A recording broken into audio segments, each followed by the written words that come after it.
Hello and welcome to the MBR show. I'm Danny Milner. And I'm Al Muldoon. And today we're going to take a closer look at the latest Pivot Phoenix downhill bike. So Danny, most brands go racing to market their bikes. Pivot took a different approach with the Phoenix DH. It actually went racing to develop the bike.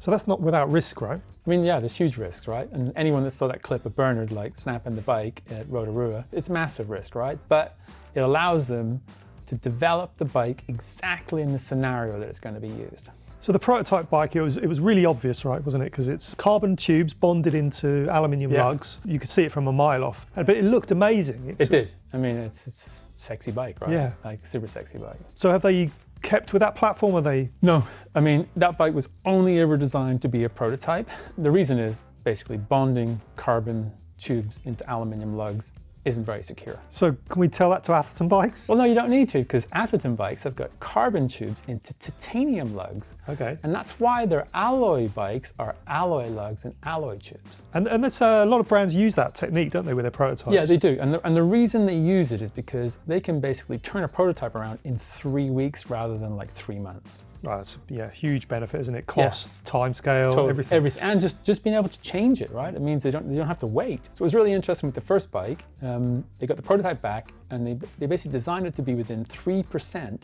of the stiffness of the outgoing design, so they could totally back-to-back the bikes in terms of feel. So what they were feeling on the bike wasn't like kind of flex or this. They knew the bikes were really, really similar, so they could use it to test, like, one, they wanted to test the wheel sizes, because the old Phoenix was 29 only, the new bike's MX only, but they also wanted to try some different suspension platforms. And they've gone for the radically different one, haven't they? Yeah, they have. So that bike actually started out as a standard like twin link, DW link bike. And then they tried high pivot. The riders didn't really like how the exaggerated wheel path kind of changed the weight distribution on the bike. So they went down to like a mid pivot. And it was interesting talking to them about it. They said they probably could have achieved that with the standard DW4 design. But they went to the DW6, because it comes back to packaging.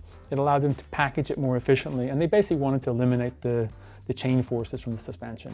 Okay, and by DW6 we mean a 6-bar link, don't we? It's a 6-bar link, and that's interesting. You know, again, there's a tie-in with the Athertons. Athertons use DW6, but this one's slightly different because it is a true 6-bar, but it doesn't have as many pivots as the Athertons design. What they've done with the pivot is where you pivot's pivot. Yeah. They've got rid of a pivot. Pivot got rid of a pivot, basically. Okay, so where you traditionally have you normally have a pivot somewhere around the rear axle to make it a 6-bar, but they decided that there's only 1 or 2 degrees of movement at that pivot, so they replaced it with a flex. It's got a flex stay. Okay, so simpler, lighter. Yeah, just flex stay. More reliable. Yeah. So pretty obvious, one of the standout features on the new bike is that it's got 2 chains, right? 2 chains, 3 chain rings. Yeah, and like it's funny because in the presentation, Pivot talked about like having less drag, and someone raised a question that said, how can you have less drag when you've got like 3 chain rings and 2 chains? And if you've ever ridden like a high pivot idler bike, they've all got chain guides. I mean, they're a necessary evil because they're there to hold the chain on. So wrap it around the chain ring. Exactly, and so wraps it around the chain ring to keep the chain on, and also changes the chain angle from the rear derailleur to the pivot, so you don't get chain growth in the lower portion of the chain. By having the 2 chains and the sort of independent drivetrains, they got rid of it completely. There's no chain guide. What, like nothing? Well, there's just one round the upper cog, but there's nothing on the lower one. So when you're pedaling, you're basically just pedaling a chain straight to the drivetrain, as it were. And that's like you say, that's where all the friction comes from. Exactly. So it's a really cool design. And I think the other advantage of it is that you know that on a downhill bike, if you've got chain guide and you hit something, what's the big problem there, right? Yeah, it snaps, breaks, shatters, or even worse, it rotates and jams out your drivetrain. Yeah. So they've got better ground clearance, free pedaling when you have to sprint, and there's less chance of the chain coming off. That's quite smart. I think it's really cool. So you said it's MX only, but is there anything else that's changed on the new bike? Yeah, quite a lot. Key thing is it's gone from 190mm travel to 210, and that's because you've got a smaller rear wheel, right? So you can have more travel. I don't think the old bike had any adjustment, and the new bike's got a lot of adjustability. So it's got headset cups for plus or minus 6mm on the reach. It's got a flip chip for the BB height and head angle that you can do independently.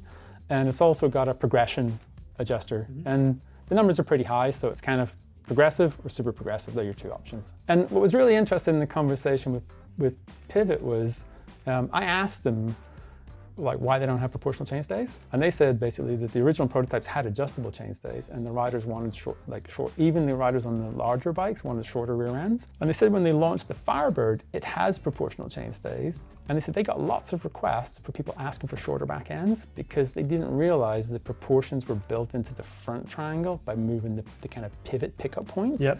So they couldn't just give them a shorter rear end because it wasn't in the rear end. They all had the same one. So they decided with the downhill bike, let's just go with one size, fit it to all 4 frame sizes. Okay, so a little bit bucking the trend there a little bit. Yeah, totally. Yeah. So if you're interested in one, what are the models that they're offering? So there are 2 complete builds, and then there's a frame-only option. The entry-level bike is the Phoenix Ride at 7,800 pounds, and it gets a RockShox Boxer and a Vivid Shock, both in the base model. And you also get the SRAM GX7 drivetrain, which is like super good, Maven brakes, and super soft Conti tires. Okay. It's a really good build. Still not cheap, even though it's the entry-level bike, but it's got good parts on it. Then if you step up to the Phoenix Pro, it's 9,500. You get 4-way adjustable Fox factory suspension, and you get Shimano Saint 10-speed drivetrain. Now, Saint looks a bit long in the tooth, especially we've just seen some spy shots of prototype stuff coming out, but it's bomb-proof.